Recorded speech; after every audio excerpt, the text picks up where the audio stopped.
Prezados irmãos e irmãs em Cristo, aqueles que se encontram aqui conosco na Igreja Matriz de Santana, especialmente os que celebram hoje o 7º dia, de José Roberto, também a você que celebra conosco pelo canal de transmissão de nossa paróquia.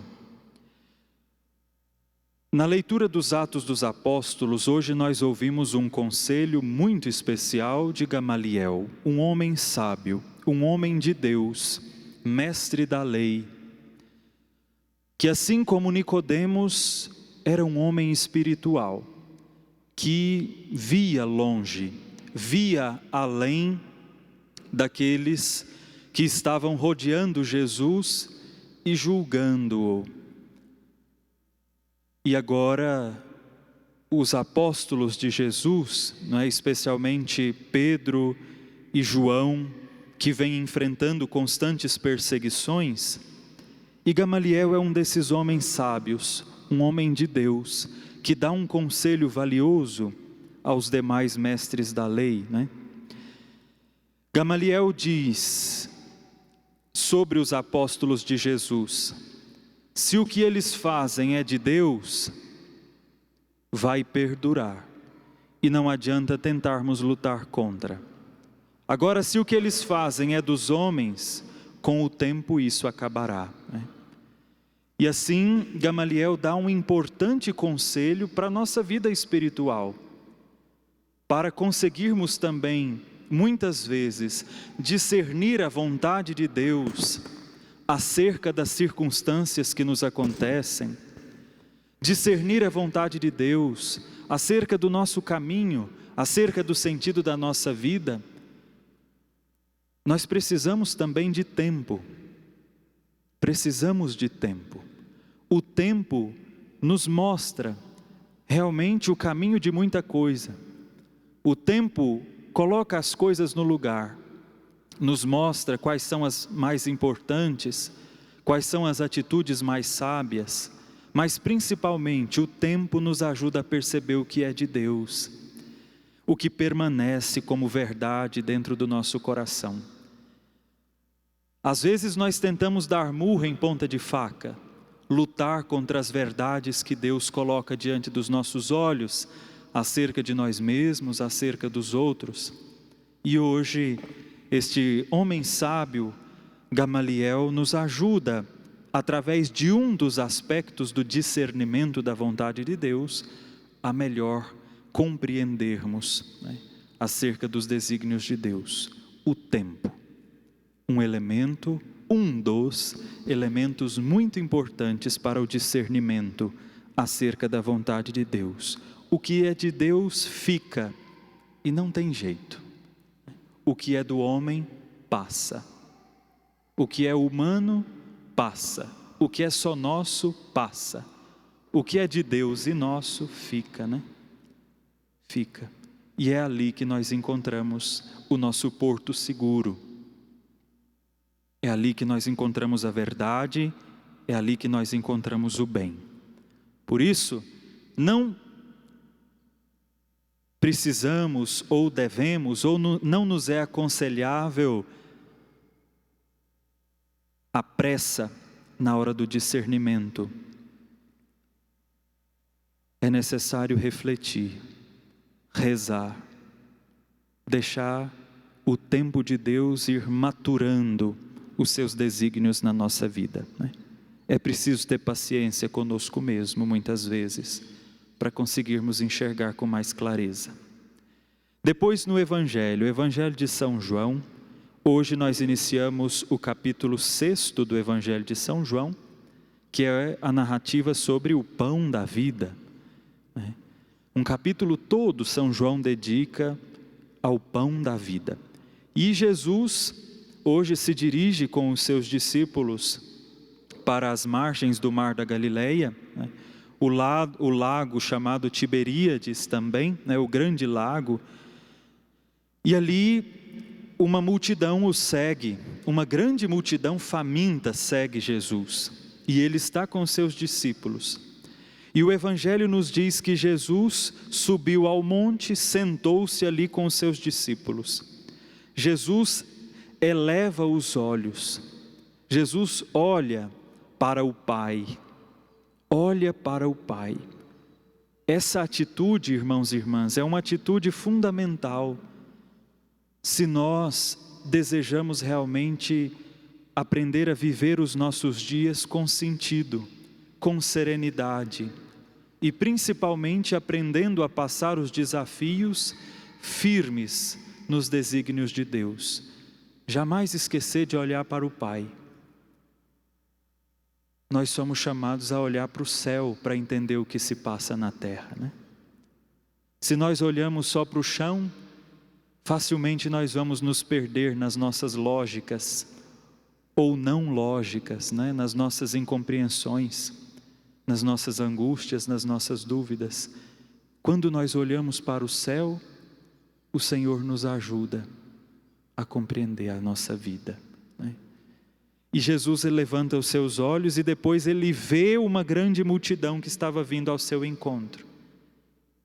O olhar de Jesus para esta multidão é o olhar de Jesus para nós. Jesus olha, mas não olha como alguém que vê apressado. Ele olha como alguém que vê por dentro. Ele vê o sofrimento, vê a fome, vê os anseios mais profundos do coração humano. E ele contempla aquela grande multidão. E aí ele faz uma pergunta para um de seus discípulos: aonde nós vamos comprar pão para que eles possam comer? Como nós vamos conseguir saciar a fome de tanta gente? É a pergunta que Jesus faz a Filipe, né? E Filipe responde para Jesus: nem 200 moedas de prata bastariam para dar um pedaço de pão a cada um. Essa é a nossa lógica humana. Nós também, irmãos e irmãs, muitas vezes olhamos para o nosso mundo, vemos muito sofrimento, vemos muita tristeza, vemos a fome, vemos a violência, vemos as amarguras que os seres humanos passam e nos sentimos impotentes diante disso tudo, né?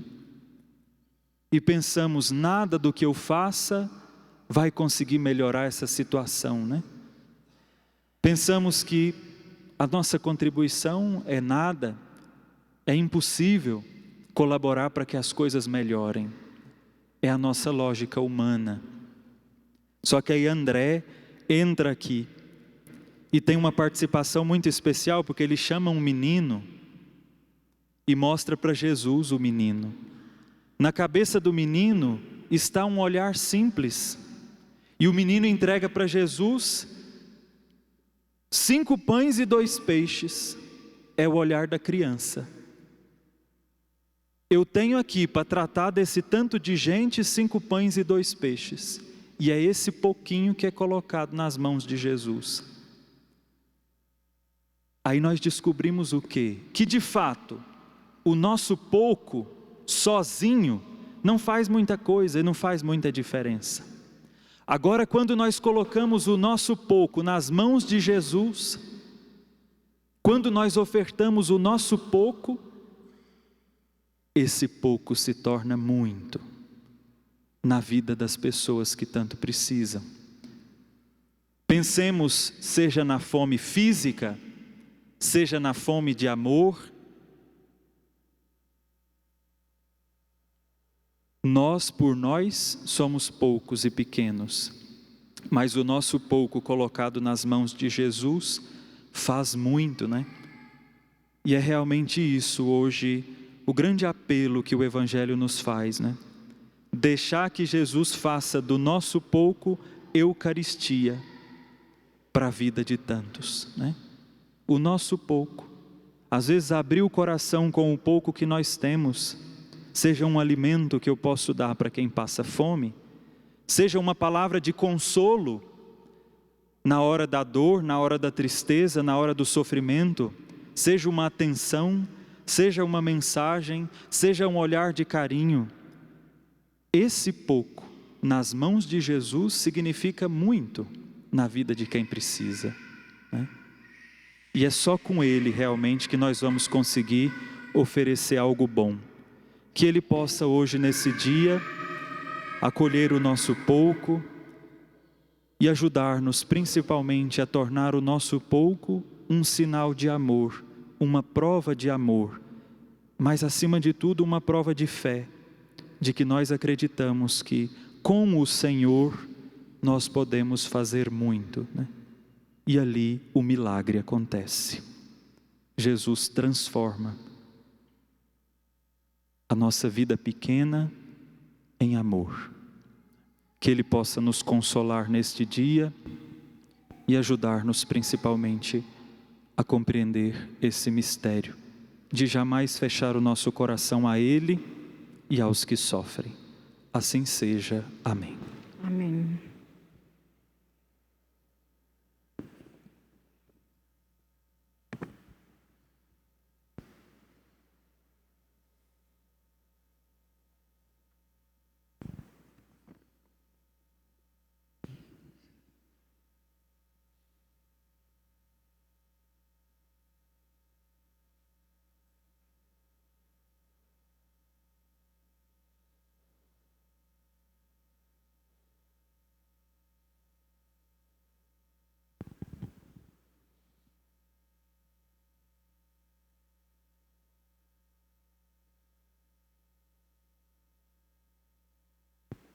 Com muita confiança, elevemos o nosso olhar ao Senhor e a Ele apresentemos as nossas preces, a cada prece a nossa oração.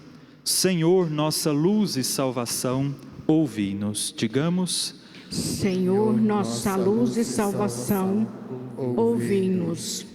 Pelo Papa, pelos bispos e por todos que exercem autoridade na Igreja, para que tomem decisões sempre em harmonia com o projeto de Deus, rezemos. Senhor, nossa luz e salvação, ouvi-nos. Pelos que estão à frente das nações, para que se preocupem com o atendimento das necessidades básicas de seus concidadãos, entre os quais alimentação de qualidade para todos, rezemos. Senhor, nossa luz e salvação, ouvi-nos. Pelas pessoas que não têm um alimento diário, para que a solidariedade dos irmãos e a ação do poder público restituam-lhes a dignidade, rezemos.